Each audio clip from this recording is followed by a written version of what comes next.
Get out and get your shots. We want to socialize and be with our families in the future. We want to thank you guys for being here with us for another great Senior Buddies Canvas. Why is this Senior Vaccine Buddy program being implemented over the course of these last several weeks? So the neighborhood we're in and neighborhoods around it have been disproportionately affected by the coronavirus pandemic. The seniors here have faced the brunt of it.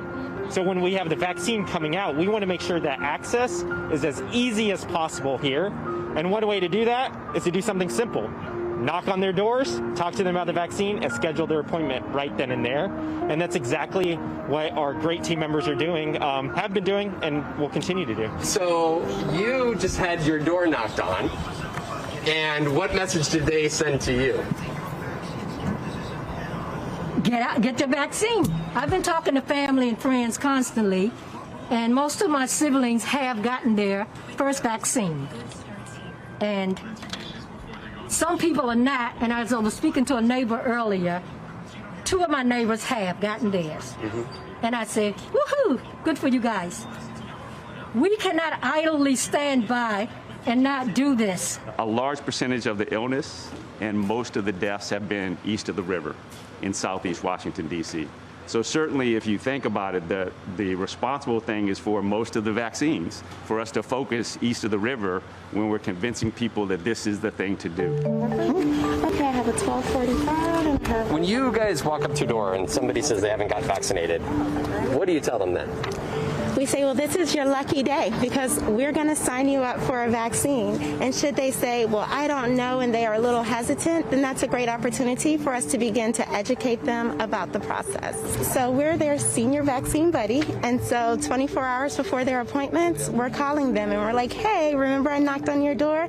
You have an upcoming appointment, just to, calm their nerves and make sure that they remember all the necessary documentation and clothing requirements. Thank you. All right, Jill, take care. Thank you. All right, babe. I would say for everyone that needs to take it, it's better to be safe than sorry. And have you been telling friends and family Yeah, this? well, I've been calling. I got 2 of my brothers. One took his first the 23rd. The other one took his first yesterday. They go next month, 23rd and the 24th. I did 7 of us. 7 people. Yeah. Not only that I have grandparents, but I also have a lot of elders in my family. Also, my friends have elders in their family too. So, just by hearing the frustration in their voice and the pain of them not being able to navigate the technology and stuff like that. So by me being there to assist them, it just gives them so much joy. And then, not only that, give them joy, give me joy.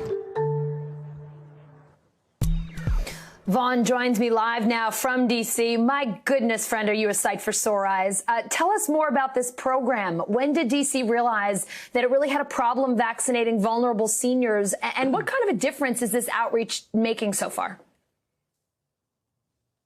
It was clear, Allison, that this is going to be an issue here. Just take this part of Washington, D.C. where we're looking at here. And this is Ward 7 and Ward 8. And if you look at Washington, D.C. on a map, there's the Anacostia River that essentially divides parts of Washington, D.C. In Ward 7 and 8, about 96% of the residents are people of color here. There is a clear generational disparity in terms of access to just basic broadband.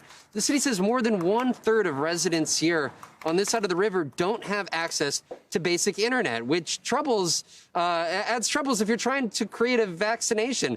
And that is why when you are looking at just these last couple of weeks, the numbers of vaccines that have come in, you've got to look at that rate. If you're looking at folks, seniors, 65 and older, compare Ward 8 right here where we are right now, just over 20% of folks 65 and older have received their first vaccine dose.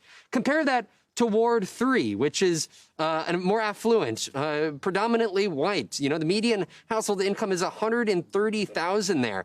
More than 50% of the residents 65 and older have received that first dose there.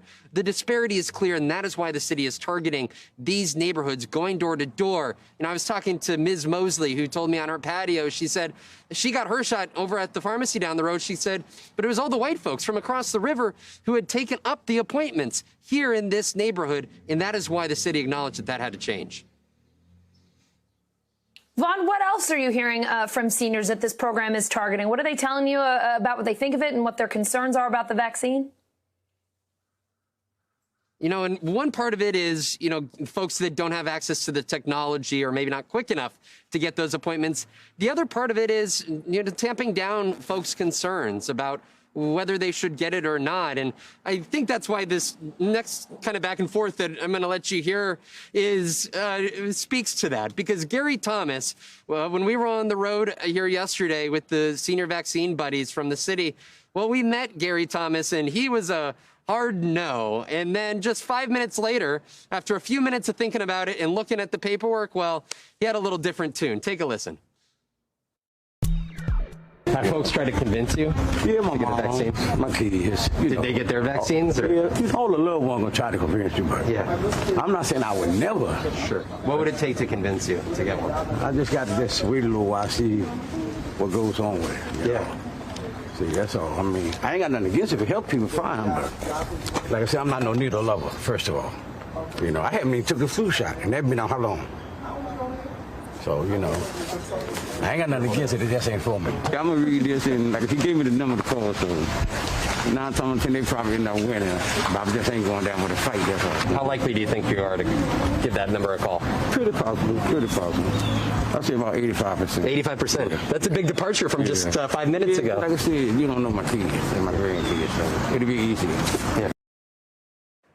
Allison, that is the goal of this program. Take the appointment directly to folks like Gary Thomas to ensure that he gets vaccinated, not only to protect himself, but also, as you heard him say, his own children, his grandkids, his neighbors. That is why they are making such a concerted effort to increase that vaccination rate here in this part of Washington, D.C.